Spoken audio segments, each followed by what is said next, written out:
नमस्कार साथी, मैं प्रियंका गुप्ता लर्निंग टुगेदर पे आप सबका स्वागत करती हूँ। कैसे हैं आप सब लोग? तो यहाँ पे देख लेते हैं कि केवीएस और एनवीएस में आखिर क्या बेसिक चीजें हैं जो बदली हैं न्यू रिक्रूटमेंट रूल में। ठीक है, क्योंकि जो भी अपकमिंग भर्ती हैं, अगर आपको सही से नहीं पता है तो फिर आप गड़बड़ कर जाएंगे। इसलिए अच्छे से पहले रूल्स पढ़ लें। उस पर मैंने ऑफिशियल पे भी एक वीडियो बनाया है, यहाँ पे मैं आपको बता देती हूँ क्या क्या चेंजेस हुए हैं।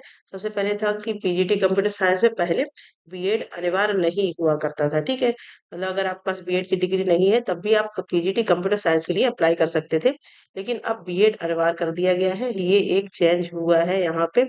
इसके साथ ही अगर देखें यहाँ पे तो आप यहाँ पे देख सकते हैं। इसके साथ दूसरा जो पॉइंट है, पीजीटी के लिए ग्रेजुएशन और मास्टर डिग्री में एक ही विषय की अनिवार्यता, ये सबसे बड़ा चेंज हुआ है जो पीजीटी के बच्चे हैं। ठीक है, अगर आप पीजीटी पोस्ट के लिए अप्लाई करना चाहते हैं तो आपके लिए ये चेंजेस हुआ है। पहले ऐसा नहीं था। पहले अगर आपने अलग अलग विषय से भी किया है तब भी आप यहाँ पे फिल कर सकते थे। ठीक है, लेकिन अभी ये कर दिया गया है, जैसे आपका एमए इंग्लिश है तो ग्रेजुएशन में भी इंग्लिश आपका होना अनिवार्य है। ठीक है, तो ये चेंज हुआ है जो पहले नहीं हुआ करता था।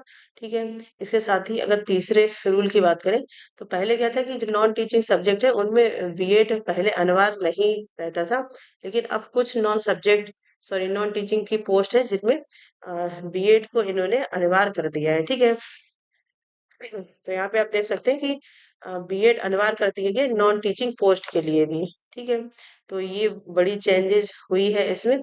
इसके साथ ही अगर हम लोग देखें तो जो स्पेशल एजुकेटर के पदों की स्थापना, यहाँ पे स्पेशल एजुकेटर की पोस्ट की अलग से भर्ती हुई है, मतलब होगी जो अपकमिंग आएगी, मतलब नए पोस्ट यहाँ पे जोड़े गए हैं। ठीक है, इसके साथ ही अगर बात करें तो सब्जेक्ट कॉम्बिनेशन में और भी स्पष्ट यहाँ पे कर दी गई है चीजें, जैसे कि जो नए नियमों में सब्जेक्ट कॉम्बिनेशन को अधिक स्पष्ट कर दिया गया। पहले इसमें काफी भ्रम था, मतलब पहले काफी चीजें थोड़ी सी थी कि बच्चों को समझने में दिक्कत होती थी, लेकिन अभी यहाँ पे बिल्कुल क्लियर कट कर दिया गया है कि क्या क्या आपके सब्जेक्ट कॉम्बिनेशन होना चाहिए। ठीक है, तो जो भी अपकमिंग वैकेंसी है, रिक्रूटमेंट रूल चेंज होने का मतलब है कि आपकी वैकेंसी जल्दी देखने को मिलेगी।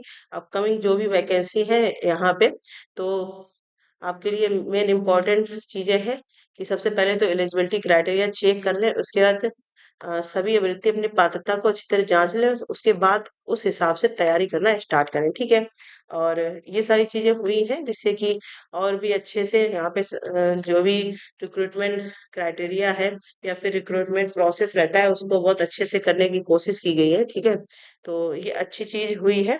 लेकिन हाँ, पीजीटी वाला थोड़ा सा पॉइंट यहाँ पे आपको अजीब लग सकता है, क्योंकि पहले ऐसी चीजें नहीं थी, अब ऐसे कर दिया गया है। तो जो भी न्यू अपडेट है उसको अच्छे से पढ़ के, अगर आपको कोई चीज नहीं समझ में आती है तो आप कमेंट सेक्शन में पूछ सकते हैं। ठीक है, उसके बाद ही आपको लगता है पर्टिकुलर कोई वीडियो बनाना है तो उस पे भी आप बता सकते हैं, उस पे आपको पर्टिकुलर वीडियो बना दी जाएगी। ठीक है, आपके सब्जेक्ट को लेके, आपकी क्राइटेरिया को लेके, सारी चीजों को लेके। तो ये बिग चेंजेस है जो हुए हैं। उम्मीद है कि सारी चीजें आपको यहाँ पे क्लियर हो गई होगी, और इसके अलावा भी कोई डाउट है तो जरूर आप कमेंट सेक्शन में पूछिएगा। इसी के साथ बने रहिए लर्निंग टुगेदर से। और क्योंकि एनवीएस केवीएस आपका ये ईएमआरएस है, और जो ईएमआरएस के बच्चे अभी भी तैयारी नहीं कर रहे हैं, आपका नोटिफिकेशन के अगर वेट में बैठे हैं तो मैं फिर से कहूंगी आप नोटिफिकेशन के वेट में ना बैठे, अपनी तैयारी में लग जाएं। आपको भी अपने सारी चीजें तुरंत तुरंत देखने को मिल जाएंगी। ठीक है, ईएमआरएस का अभी टीवी का प्रोसेस जैसे ही खत्म होता है वैसे ही आपको सारी चीजें वन बाय वन देखने को मिल जाएंगी। ठीक है, तो तैयारी में जुटे और सारी चीजें अपनी पढ़ लें। बेसिकली जिस भी सब्जेक्ट से आप अप्लाई करना चाहते हैं उस सब्जेक्ट के लिए सारी चीजें पढ़ के अच्छे से उस हिसाब से अपनी तैयारी करें। ठीक है, तो उम्मीद है कि ये आपको हेल्प करेगी। इसी प्रकार के अपडेट के लिए बने रहिए लर्निंग टुगेदर से। धन्यवाद।